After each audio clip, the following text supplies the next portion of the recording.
جو ٹیکنیک استعمال کی جاتی تھی وہ تھی کہ جو فوت ہو گئے یا جو جیلوں میں ہیں مخصوص حلقوں پہ ان کے پوسٹل بیلٹ ایشو کروا کے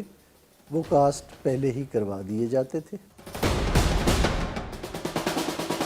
ووٹرز کو ایک جگہ سے اٹھاؤ اور کہیں پھینک دو۔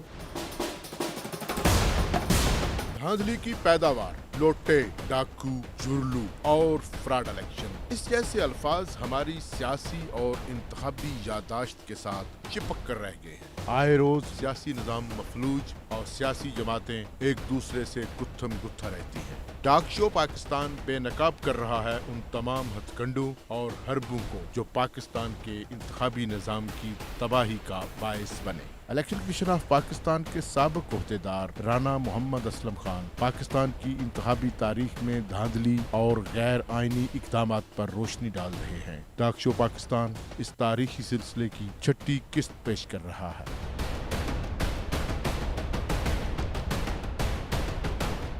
جو امپورٹنٹ ریگنگ ہوتی ہے جو ووٹر لسٹوں سے شروع ہوتی ہے، یعنی پہلے میں نے ایک مرحلہ بتایا کہ جب ووٹر لسٹیں جو تھی وہ ہاتھ سے لکھی جاتی تھی تو اس وقت جو ٹیکنیک استعمال کی جاتی تھی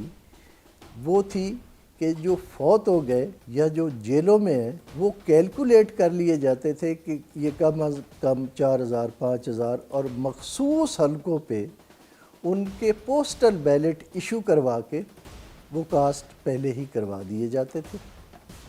لیکن ان کی کاؤنٹنگ جو ہے چونکہ وہ پولنگ سٹیشنوں پہ نہیں ہوتی، وہ ریٹرننگ افسر کے دفتر میں ہوتی ہے، جو پولنگ سٹیشن سے رزلٹ آتے ہیں تو ان میں وہ 8 سے 10 ہزار جو ہے وہ جمع کر دیے جاتے ہیں، تو پھر وہ رزلٹ جو ہے وہ چینج ہو جاتا ہے۔ پھر اس کے بعد جب نادرا کے پاس یہ چیز چلی گئی تو پھر کریکرز آف ووٹنگ شروع ہوگی کہ ووٹرز کو ایک جگہ سے اٹھاؤ اور کہیں پھینک دو۔ اس کے بعد یہ ہوا کہ 31 دسمبر 2020 سے ایک نیا قانون آ گیا ووٹر رجسٹریشن کا کہ جی آپ کا ووٹ آپ کے شناختی کارڈ پر درج عارضی اور مستقل 2 پتوں میں سے کسی ایک پر with the consent of the voter یہ بن سکتا ہے، تیسری جگہ پہ نہیں بن سکتا۔ یعنی وہ پہلے والا جو لا تھا کہ جہاں پہ آپ کی اموویبل پراپرٹی آپ وہاں بھی بنوا سکتے ہیں، جہاں آپ عارضی طور پر رہائش پذیر ہیں وہاں بھی بنا سکتے ہیں، کرائے پہ لے لیا وہ بھی بن سکتا ہے، وہ ختم کر دیا گیا۔ لیکن اس کے باوجود عملی طور پر کیا ہو رہا ہے، میرے بیٹوں کے پچھلے 2 سالوں میں شناختی کارڈ بنے۔ اب میں نے ویسے ہی میں نے کہا چلو چیک کرتے ہیں کہ کیا ہوا ہے کہ وہ جو نئے شناختی کارڈ بنتے ہیں ان کا ڈیٹا نادرا اپنی مرضی سے اٹھا لیتا ہے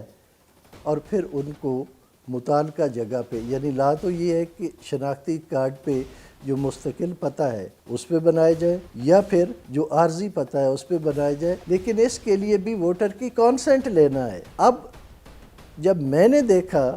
تو میرا اپنا ووٹ میرے گاؤں میں بنا ہوا ہے،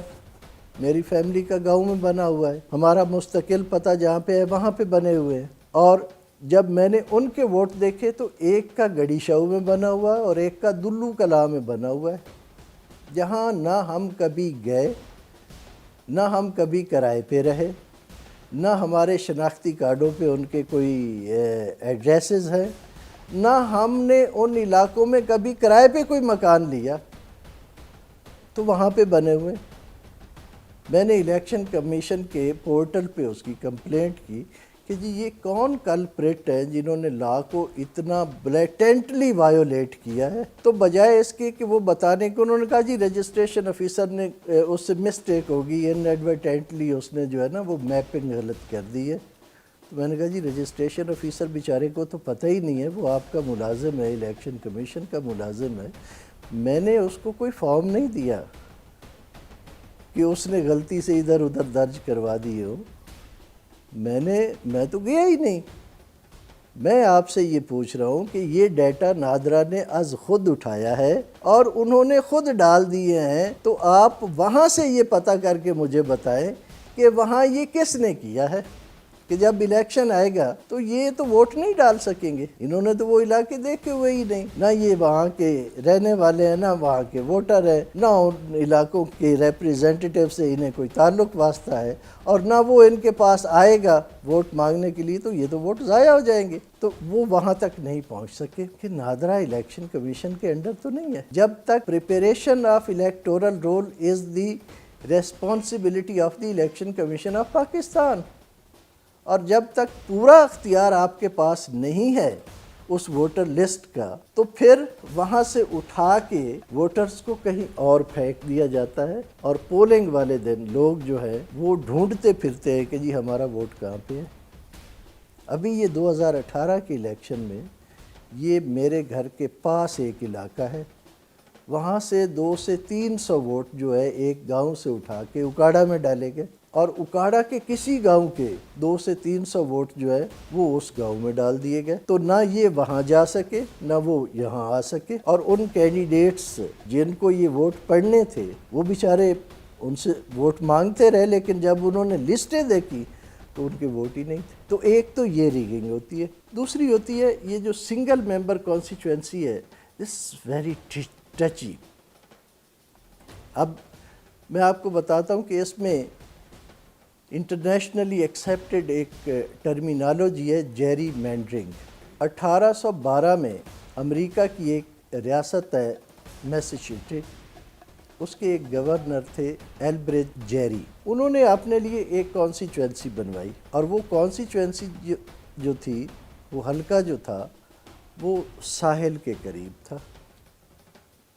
ایک طرف ریپبلکن ایک طرف ڈیموکریٹ۔ اب اس نے یہ کوشش کی کہ وہ ان تمام ووٹرز کو چن کے اس کانسٹیچوئنسی میں رکھے جو اس کی پارٹی کے ہیں، اور جو مخالف پارٹی کے ہیں ان کو نکال دے۔ تو وہ ڈالتے اور نکالتے ہوئے جب میپ پر اس کو دیکھا گیا تو اس کانسٹیچوئنسی کی شکل جو ہے وہ ایک سمندری جانور ہے، سالامینڈر اس کو کہتے ہیں، اس کی طرح بن گئی۔ تو کسی نے کہا کہ سر یہ کانسٹیچوئنسی کی بجائے یہ تو سالامینڈر لگ رہا ہے، تو کوئی دانشور قریب بیٹھا تھا، اس نے کہا نہیں سالامینڈر نہیں، یہ جیری مینڈر لگ رہا ہے۔ تو وہاں سے جیری مینڈرنگ کی ایک اصطلاح جو ہے، یہ باؤنڈری ڈی لیمیٹیشن یا باؤنڈری ڈسٹرکٹنگ جس کو ہم کہتے ہیں کانسٹیچوئنسیز بنانے میں، وہ مستعمل ہوئی، اور اس کا مطلب یہ ہے جیری مینڈرنگ کا کہ آپ کسی حلقے کو اس طرح سے کارو آؤٹ کرتے ہیں، اس طرح سے ڈرا کرتے ہیں کہ ایک مخصوص کینڈیڈیٹ یا پارٹی کے ووٹ جو ہے وہ ایک حلقے کے اندر آ جائیں، اور مخالف جو اپوننٹ کینڈیڈیٹ ہے یا پارٹی ہے اس کے ووٹ اس سے باہر ہو جائیں۔ تو اسی دن جب وہ کانسٹیچوئنسی بنتی ہے تو اسی دن آپ رزلٹ کو انفلوئنس کر لیتے ہیں۔ اب کوئی بھی کینڈیڈیٹ آ جائے وہ آپ کو نہیں ہرا سکتا، کیونکہ آپ نے کانسٹیچوئنسی ہی ایسی بنائی ہے جو آپ کے اپنے ووٹرز پر مشتمل ہے۔